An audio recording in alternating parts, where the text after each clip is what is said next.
Hello ladies and gentlemen, it is the Flying Low 23, and today we're going to be building my $475 gaming PC that I named Dauntless. This is going to be basically a complete build guide, starting with parts and everything, and you're going to get to watch me build it.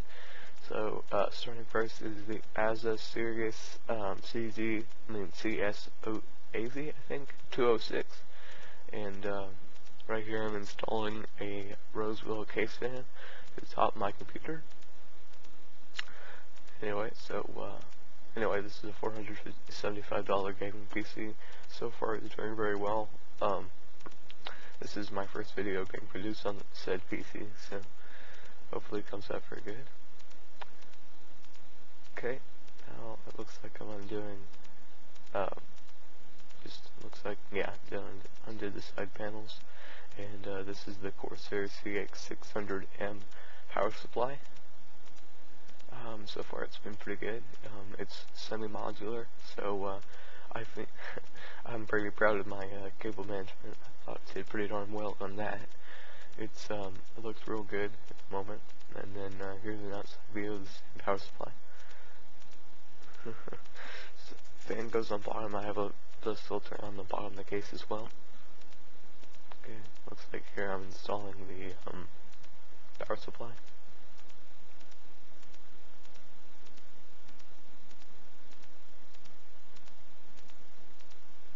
Here is my hard drive. It is a 1 terabyte Seagate Barracuda hard drive.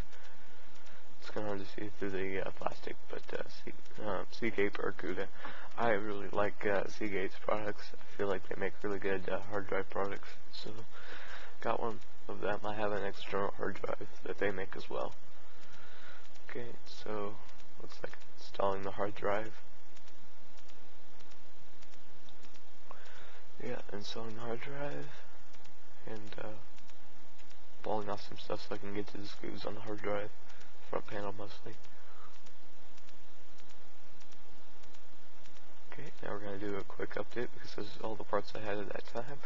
I had the hard drive in, and I have it powered as well as the case fan. All the fans were powered and ready to go. So you see me running my SATA power cables to the hard drive, and then the DVD drive gets in later that day. And everything's looking pretty good there at the moment. Okay.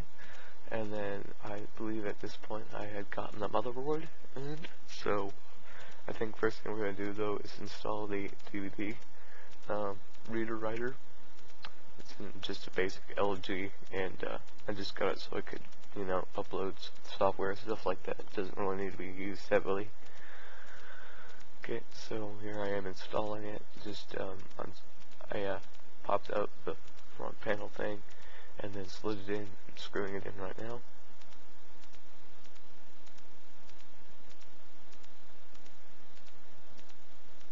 Okay, and then here I'm running the SATA power cable up to the DVD drive. Okay, and got that installed. Now we're going to prep the motherboard, which is what most people actually want to see. So that's the I/O shield. I'm going to set that down. Actually, wait, I'm going to install it right quick, I think. Oh, no, I'm just going to unbox the... Yeah, I am installing it. Okay, so I/O shield installed. Looking good. And now we're going to prep the motherboard, I believe. Yep. Okay, so you guys can get a first-person view with the head cam. So first time opening it up, so I wasn't sure what it was exactly going to look like. So here I am being extremely too careful with the motherboard. First time jitters, I guess this is my first PC I've ever built, so I was very nervous throughout this whole process. Now I am de-staticking myself, very important. Make sure you don't ever have any built-up static, and it's especially important because I'm building this with a carpet floor on a wooden table. So you gotta make sure that your feet don't collect on static enough. So if it does, you gotta make sure to discharge all your static. So okay, so now I'm going to grab the CPU, I believe. Discharging again. Like I said, I was nervous. Actually, I think yeah, I'm gonna install the CPU, but first this is my Kingston HyperX Fury RAM. It's blue. It's like the theme of my computer. Blue with the black. Looks pretty good, I think. And so now it looks like I'm just looking around, prepping the motherboard, opening up the RAM slots. Okay. Now I'm going to go ahead and grab my processor. My CPU is an FX 6300 Unlocked Black Edition. And so FX 6300 6-core processor running at 3.5 GHz. So far it's been pretty darn quick. I ran it through a few 3D Mark tests, and I've come pretty well out of it, I would say. But I've been doing pretty good with the benchmark text. The only one I've been sucking at is Fire Strike, but that makes sense. Okay, so looks like now just prepping the CPU socket. Yep, just lifting the arm. Okay, arm is lifted. I think I rotate the motherboard here in a second, but I may or may not. Anyway, so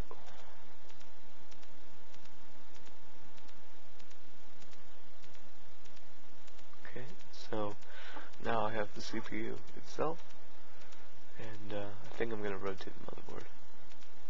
Maybe I already did, but okay. So I got the CPU in my hand, and gently drop it in.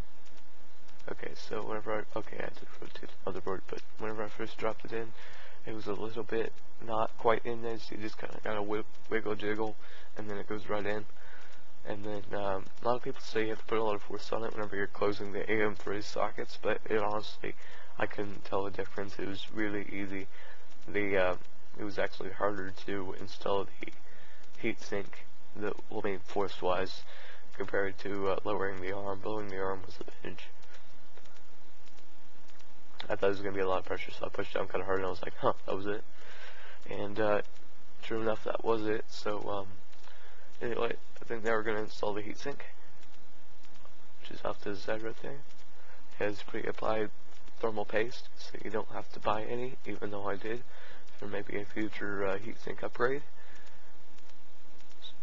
Okay, so I'm positioning the heatsink. This is a little bit tricky, because it's got the two clamps on each side, and you have to make sure they're all lined up in the hole. But I finally got it to work. This could be gentle sliding it down. Once it touches the CPU, by the way, it becomes very sticky. The thermal paste is there to keep a bond between them, so it's hard to pull the CPU cooler off after you do. I did it right there, but I had to exert quite a bit of force. Okay, and I'm going to clamp on the other side. This was a little bit tricky. I screwed up a few times, so this may take a second.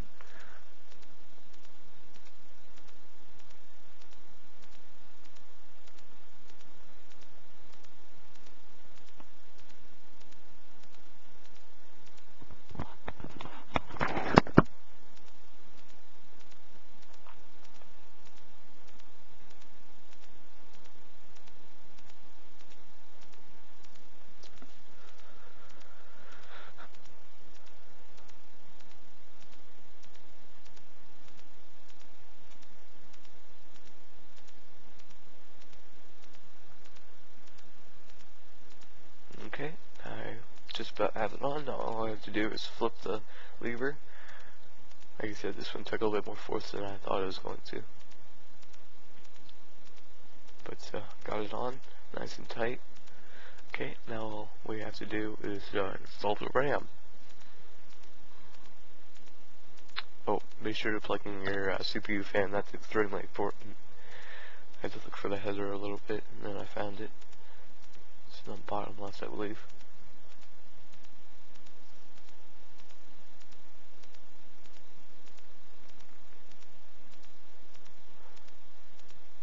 These can only go in one way, so don't worry about, accidentally putting it in the wrong way, because it is indented. You can't put it in the wrong way. Don't worry about it.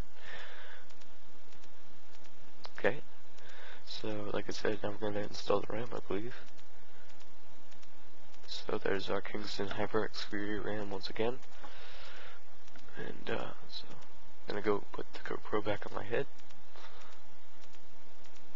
And we're gonna install these bad boys together. It's a 4x2 kit, so my computer has a total of 8 gigs of RAM.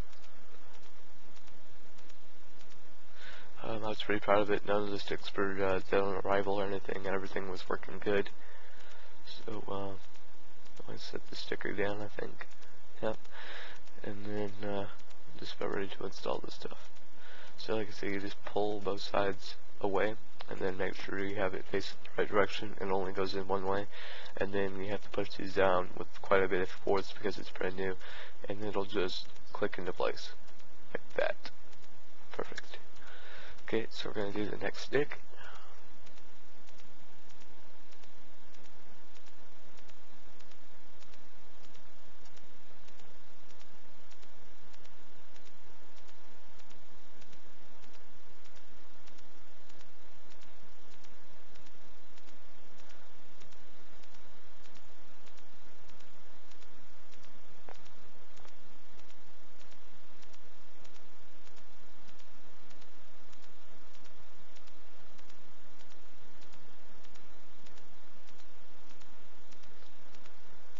Okay, so this is the part where I believe, or I think right here we're just double checking all the standoffs inside of the case, and then we're gonna see if we can screw the case in. So I laid the case flat. This is the easiest way to do this, and installed all my standoffs, pushed everything through the I/O shield, and it's kind of difficult pushing everything through the I/O shield for the first time, so don't be discouraged if it pops out a few times. So right here I'm just connecting some wires and installing the standoffs. They were set up for a ATX board. This is a micro ATX ASUS board, so I had to kind of screw around with that for a little bit, and here I am screwing it in.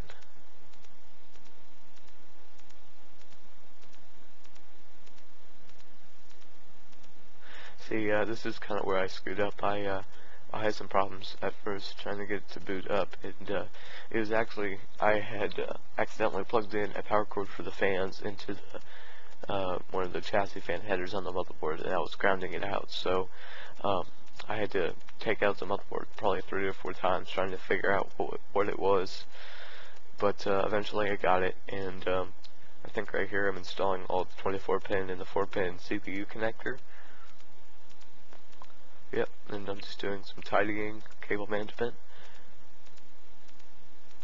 Okay, for my case my case fan orientation, I have one 120 millimeter case in the front and 2 in the back, 2 exhausts, 1 intake.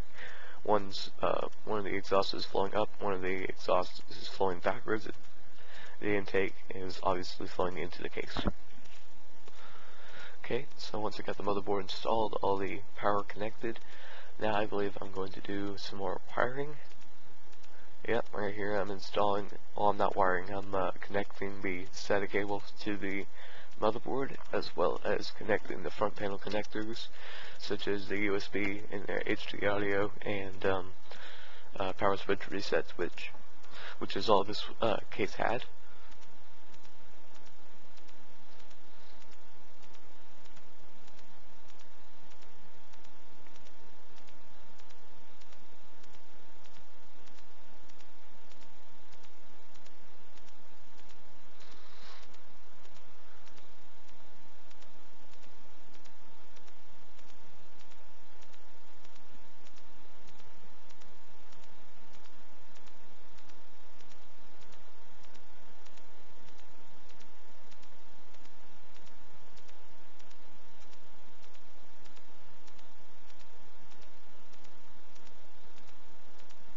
Right here I'm checking the manual for the front panel connectors, which is definitely a good idea because all motherboards are different, and you gotta make sure that you get your power switch and your reset switch correctly, because if you don't, then guess what, you're not gonna have them. So, like I said, just double check your motherboard manual. This is the best way I can do this. Unfortunately, this ASUS does not come with the Q connector, which I really would have hoped it would have come with, but it didn't, which is okay. Okay, so this is after all the trial and error I took to guys about with the motherboard removal and all. So I got it all put together.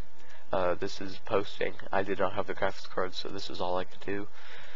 So everything was working, and then I get the graphics card. It is a Radeon HD7770 overclocked Ghz Edition.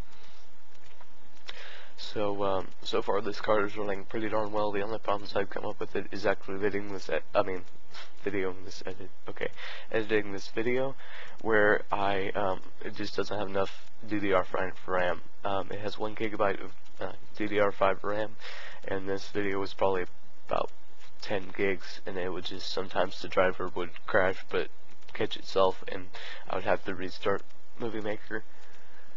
But it's okay, not really a big deal. So here I'm taking it out of the box. I don't know why, but the graphics card, they always give you a ton of stuff. I got, DVDs and driver DVDs, and I got a plaque, and I got a door thing that said "Don't disturb me, I'm gaming," and all this other stuff. It's kind of funny, honestly. But then I got a Crossfire connector as well, if I ever want to Crossfire another HD7770. Again, I do statics myself. Okay, and right here I'm just seeing what it'll look like, so I can remove the panels on the side of the case. This is a little bit more difficult than I thought it would, because you can't just unscrew these, so you have to actually break them out. This is where my case gets a little bit tricky, because most connectors for the motherboard, for the graphics card, are on the inside of the case. So you just line it up, you put it right in, and then you screw in the graphics card. But unfortunately, mine are actually on the outside. So what I had to do was I had to remove another panel so that I could get to it. So it kind of overflows to the outside of the case. It's kind of funny looking, but it's the back of the case, and I guess that's okay.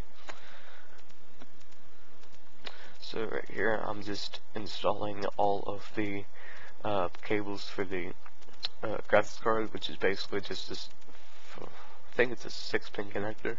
I had to take off the back part because that's where I had all my cables, and I couldn't run my cable management. I just couldn't run it without having the back plate off. So removed it, and then got it installed, and then we're done. We're finally done. Okay, and then right here we're going to install the last panel, and then we'll be ready to boot up.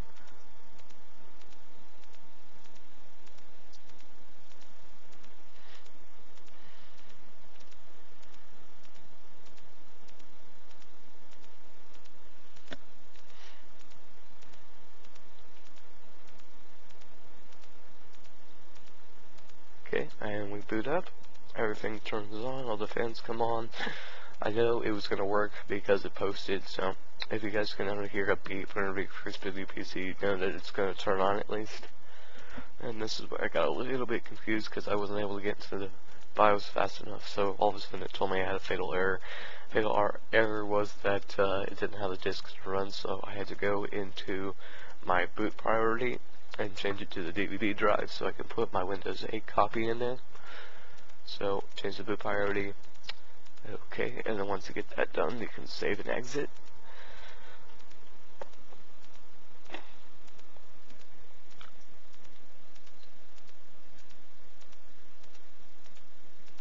So you can see the CD-ROM is the third boot device, where this did first.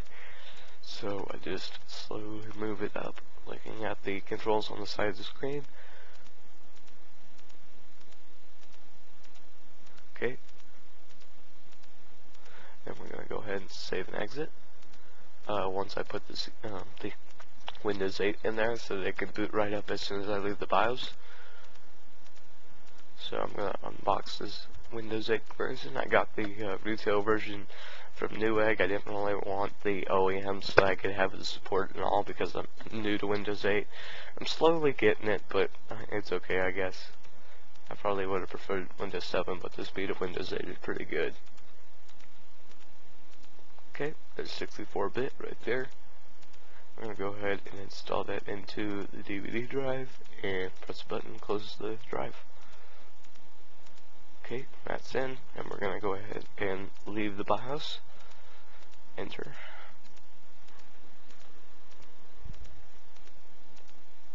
Just going to go ahead and do a quick reset. Okay, I'm going to, right here, I'm just going to check out the BIOS once again. This is my new computer, so I was just making sure everything was here. And, yeah. Okay, we're going to look over the terms and services.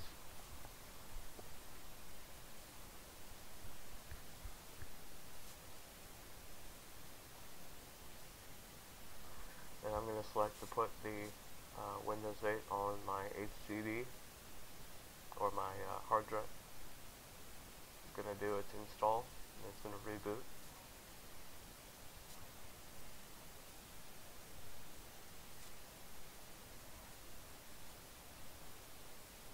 Okay, then I'm going to do a little install, do a bunch of different things. Okay, and then personalize it a little bit, name it Dauntless. And I accept the express settings, I believe.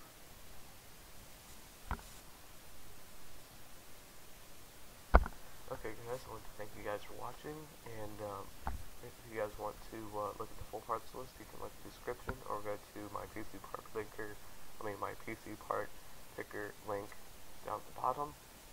It's going to be in the description as well. And I want to thank you guys for watching. Please like, favorite, subscribe, and comment if you have any other questions or critiques. I don't really care. But like I said, thank you guys for watching, and